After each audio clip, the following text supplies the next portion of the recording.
한일 갈등타파연대의 성명서 낭독이 있겠습니다. 제국의 위안부, 매춘부 표현 무죄는 당연. 그러나 식민 지배, 배상, 보상 요구는 국제법 위반이다.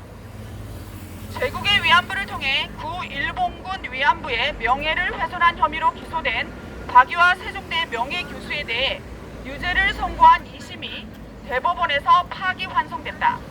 대법은 학문적 주장이나 의견 표명으로 평가함이 타당하다며 사건을 무죄 취지로 판단했다.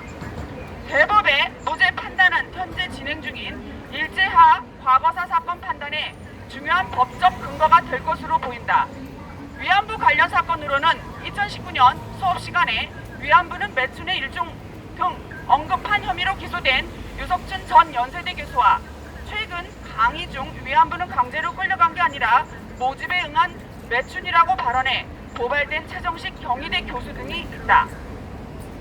대법은 이번 판단에서 제국의 위안부가 양국 간 갈등을 키우는 것은 위안부 문제 해결에 도움이 되기 어렵다는 주제의식을 부각하기 위해 각 표현을 사용한 것으로 보인다고 말했다.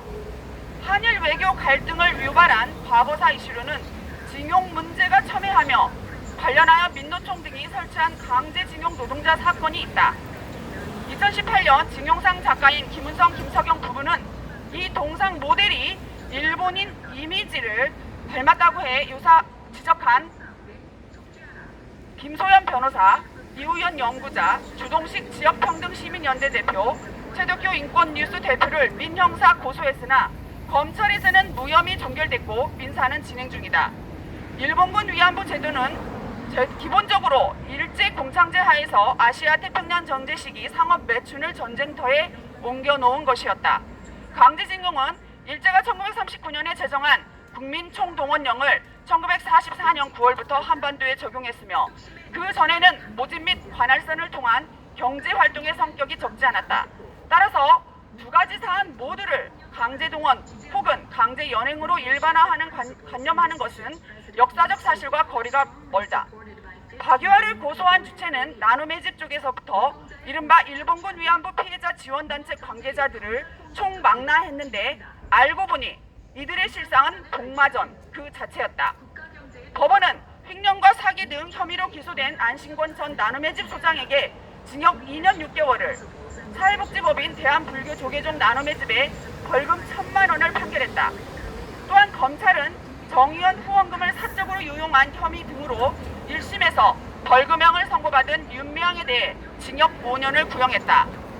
감사원은 정대협에서 상임대표를 지냈고 유엔 고위직을 역임한 신혜수가 인건비를 불법 수령한 사실을 밝혀냈다. 과거사를 빌미로 한 이들의 불온한 행태는 단지 개인에 그치지 않을 뿐 아니라 윤미향과 이나영이 조총령이 주최한 간토 대학살 100주년 추모식에 참석한 데에서 보듯 북한과도 깊은 관련이 있는 것으로 보인다. 즉, 이들과 민노총 등의 정체성은 일본군 위안부와 강제동원이라는 이슈가 반정부 반국가 활동을 위해 종북 세력들이 반일 성동 수단으로 벌이는 위안부 동상과 징용상이라는 정치적 조형물 설치와도 직결되어 있는 것이다. 박유아가 매춘을 표현한 것은 역사적 팩트로서 대법의 무죄 판단은 지극히 당연한 것이었다. 그렇다고 해서 제국의 위안부에 실린 내용이 모두 면책되는 것은 아니다. 예컨대 박유아는 제국의 위안부 일본 정부에 기대한다. 새로운 조치에 나서야 할 세 가지 이유에서 1965년 한일협정의 한계에 대해 일본 정부는 막대한 배상을 했지만 조약에서 식민 지배나 사죄나 보상이라는 표현을 전혀 사용하지 않았다고 했다. 이는 박유아가 프레시안 인터뷰에서 일본 책임에 대해 위안부 강제 연행이 아니라 식민 지배에 대한 책임을 물어야 한다면서 법적 책임으로 일본 국회를 통해 법을 만들어 보상하는 것이라고 언급한 데에서도 나타난다.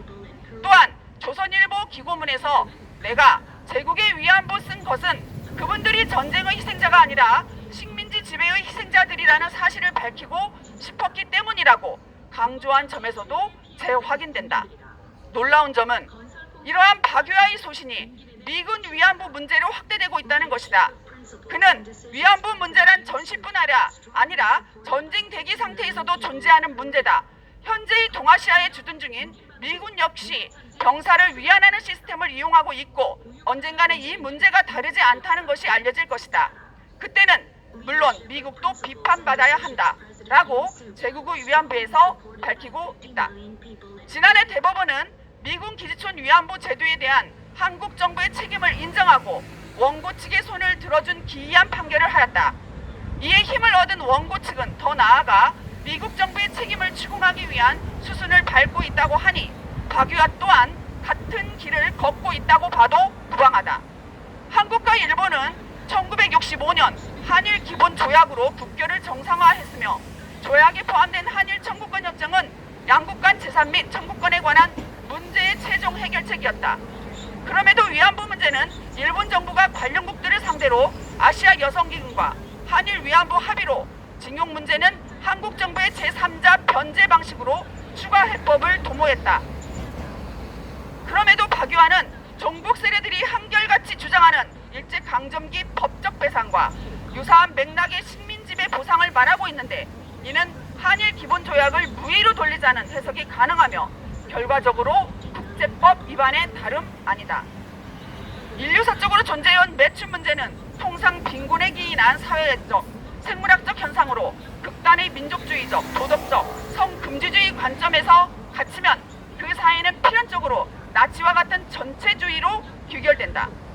더욱이 엄정한 정세 속에서 지난 시기 일본군 위안부, 미군 위안부라는 군의 성 문제를 소환해 기존의 국제법적 약속을 교란하고 한미일 군사협력 시스템을 이토록화하는 것은 대한민국 파괴를 노리는 종북 세력들의 교묘한 성정치 전술임을 명심해야 한다. 윤석열 정부의 보다 현명하고 강력한 대처를 촉구한다. 2023년 11월 1일